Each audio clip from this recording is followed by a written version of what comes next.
When was the last time you looked up into the night sky? Do you remember? Sometimes in the city, it's especially hard to get far enough away from the light pollution to glimpse the expanse of stars scattered and shimmering across that rich, enchanting darkness.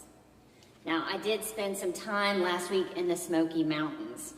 There, up and away from the fake glow of streetlights and that electric buzz that we're so used to we don't even notice, I was able to take in the vast glory that hangs right above us all the time, most of the time without our notice. But on top of the mountain, looking up into it, the heavens, they felt so close, the stars within grasp. And in that closeness, I experienced again the wonder and the mystery, the beauty of light woven in and through darkness. There's a spiritual pull that happens sort of like a beckoning when we take in the enormity of our world and its wonders. Pondering the heavenly expanse drew me to deep awareness, real and profound joy, and the feeling and the freedom of openness. It was only days later when I thought more about those three states of being. And then I realized they're all qualities that I associate with wisdom. My stargazing and accompanied contemplation had evoked these three facets of wisdom: awareness, joy, openness, which it turns out these three things run all throughout the story that we're reading about today. So it makes some sense to me that the magi, who were astrologers, persons whose earthly lives are in constant connection to and in communication with the heavens, have come to be known by us as the wise ones. They were the ones to reveal to the world the birth of the Messiah, the sudden revelation and insight into this world-changing and time-shifting birth in Bethlehem. Their epiphany happens because wisdom informed their choices and helped them follow that light. Thankfully, we have their example to help guide our own responses to the birth of the divine, the places where God is made manifest in our world, even now. Their star-led journey to Bethlehem and back can teach us a little bit about how to embody wisdom in our life's travels. So let's unwrap the gift of their wisdom this morning a bit. The wise ones were deeply, profoundly aware. They lived their lives in a state of watchfulness, fully engaged, on the lookout. Now, Matthew is the lone gospeler to include the story of the Magi in his tale. So we go to that text and we read closely to remember the details. Pageants and often retellings sometimes just kind of start those three wise ones in Jerusalem with King Herod. But Matthew tells us that their story and their travels started long before they ever got to Jerusalem. Again, tradition usually has us thinking that there were three of them, but that's not quite what scholars believe to be true. There were three gifts in the text, so that's how the three kind of caught on and stayed.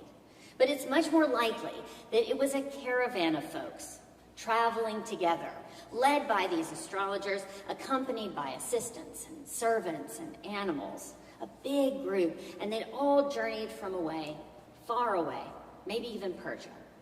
And remember what sparked their interest to begin with? The light. They noticed it. When watching the skies, they observed this strange and unusual event, a star at its rising that hadn't been there before, the birth of something new in the universe. Now, the wisdom that kind of shimmers underneath their extraordinary reaction that changed the course of their lives and all of ours is that the wise ones were already paying attention. They were poised on the cusp of the known to perceive what was yet unknown, They were on the lookout for a revelation. So when it happened, they were ready. What are we watching for? What are we navigating by? Does giving our attention and our awareness to those things connect us more deeply to where God is being made manifest right now? The wise ones embraced and embodied joy. Hear the text on this. The wise ones were overjoyed at seeing the star, and upon entering the house found the child with Mary.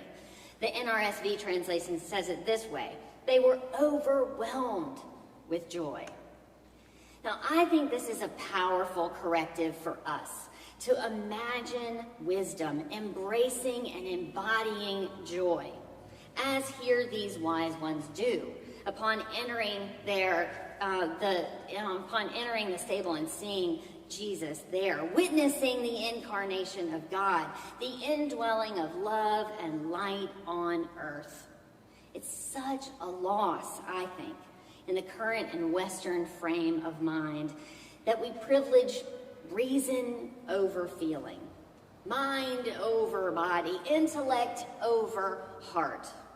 We get in our heads, literally, that if you are really smart, well, you're not all that feeling or funny or full-hearted. The Academy certainly doesn't push the image of intellectuals as being joy makers. Maybe the opposite, where often we think of our most lofted thinkers and theologians distanced in their ivory towers, leaning towards cynicism and hopelessness from all of their knowingness. We ingest Aristotle's obsession over reason, whether we know it or not, and accidentally we find ourselves disassociating wisdom and joy. How wrong. I think these wise ones, in their great wisdom, teach us a lot about the trouble without. How else could one respond to this baby, a baby who is changing the landscape of the universe and all of those that dwell beneath it? What a joy to behold. Franciscan theologian and priest Richard Rohr writes that joy proceeds from the inner realization of union with God, which descends upon us at ever deeper levels as we walk our faith journey. This deepening is the goal of Christian contemplation and is the heart of perennial wisdom from every faith. Joy is on the path of wisdom. It's a part of it. We would do well to remember that and let ourselves feel overwhelmed by joy, most especially when we encounter the incarnate, when God meets us here in this earthly experience. How else might one respond but with sheer, delicious joy? Have we been overwhelmed by joy recently? Might we release control or cynicism for long enough to experience the wisdom within joy? Is joy present on our journey with God? Joy filled those wise ones, so that their first action in the presence of the Prince of Peace was to prostrate themselves. They literally bend. They bow. That's how joy leads us to this third quality of their wisdom: openness. The Magi were absolutely audacious in their openness. Just look at the journey. First, when the stars shift and a new reality is before them, they don't resist or reject it outright. They engage with it. They want to learn more about this new truth, to maybe follow where it leads them, which is, as it happens on an uncertain journey to an unknown destination. When they get to Jerusalem, they've reached the boundary of their own knowledge. And again, they show such openness. They know that the end of their own understanding is not necessarily the limit to all understanding. They reach out for help, seeking answers where others have found them. And it's kind of crazy if you think about it. Here they are, these foreigners and Gentiles who don't know the ins and outs of Jewish scripture, but with a word of it and a star, they're open to a new way. They recognize and they respect this authority of another faith tradition as it guides them to their own epiphany. They did not center their own narrative. And because they opened themselves up to something new and made some spiritual space, God's story could unfold as they participated in it. And that's not the end. Remember, after they meet Jesus, they're warned in a dream not to return back to Herod. What do? They open themselves up to this strange revelation, this new bit of news. How many dreams have we ignored? How many visions have we questioned? Those of others and those of ourselves. So many, right? But here these wise ones, in their wisdom, listen and they learn from those dreams. They're freed, it seems to me, by their openness. We know what would have happened if they had rigidly remained within their traditional frame of reference. A dream, after all, can't be proven or quantified, qualified, explained rationally even. But they listened to their instincts, to the gut, to that voice that spoke to their deepest selves. And they changed course, sparing Jesus from Herod's murderous plot. They went another way. They changed. Wisdom is about being open. Now, in thinking about this quality at this particular time, I can't help but turn to Ressie Mae Bass. The night before she passed, as we shared with the community last week, Julia and I sat with her, holding her hands and sharing stories. The first one that I shared is one dear to me from several years back. Tom Bickerton had just become our bishop, and he was kind of on a circuit of sorts, introducing himself to the whole conference, district by district.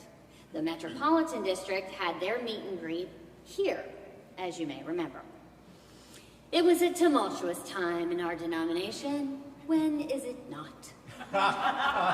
And the inclusive church movement had successfully brought the denomination to a standstill, forcing the institution to confront its targeted oppression of queer folks. Well, that night, we were all packed into the chapel, totally packed. There was, towards the end of the evening, a time when we could ask questions of the bishop. Anything. Now, he called on someone first who asked what football team he followed, and then somebody else asked how tall he really was. And then there were three that came in a row from St. Paul and St. Andrew. One justice seeker after the next kept getting called on, randomly it seemed. Joe Tiedemann, Peggy Griffin Jackman, Charlene Floyd. They asked meaningful, direct questions. What was he going to do about queer ministers being put through these trials? What about charges being brought against clergy who married same-gendered couples? And what about the increasing and tragic number of suicides of queer persons, especially youth? In light of the denominational stance, what was he going to do? The responses given did not exactly answer those questions, and the room got tense. Now, after these three, the bishop went to the other side of the room, said out loud, "Let's hear from another voice." And he called on an elder present, a black woman with her hand raised. Now, in my mind, I fill in some blanks about why she was called on, why she would have a different voice. I wonder, not knowing her, what question he might assume that she would ask. But he picked Ressie Mae. She stood up, she raised her voice. "Bishop, I'm concerned about what you will do to protect the LGBTQ clergy who are under attack. I'm worried about them, and I'm alarmed at how the church is allowing them to be treated. They are my friends." I started to cry. Here was a person who had every reason in the world to be at the edge of her own understanding. She had in her lifetime daily confronted and navigated through white supremacy and patriarchy, poverty and institutional bias, and serious threat at times. Because with grace and fortitude and faith, she had challenged every single one. It would have been easy, maybe even justified, if her compassion had ended at the boundary of her own experience. But that wouldn't have been Ressie. Ressie was open-minded because day in and day out of her life, she was open-hearted. Her struggles she faced in her own life with injustice, with ignorance and oppression, they had not cut her off from the experiences of others, from growth or from change. In fact, it was the opposite as I witnessed it. Her struggle opened her to other struggles, to other journeys. And she was open to where God's justice in labored pains was being born anew. I never knew a heart so open as Ressie's, nor a mind. There is great wisdom in that witness. Has our experience expanded our compassion and understanding? Are we open to receive revelation and take in its truth, no matter the source? Are we open to change if that's where God's light and love leads us? I pray, like the wise ones, our searching and our questioning will expand our compassion, widen our understanding, put us in conversation with others, move us out of what we know on the way to what we don't, and make of us a caravan of travelers who would journey far and wide to find the places where heaven still touches earth. Let the journey we take be made with wisdom, guided by awareness, joy, and openness.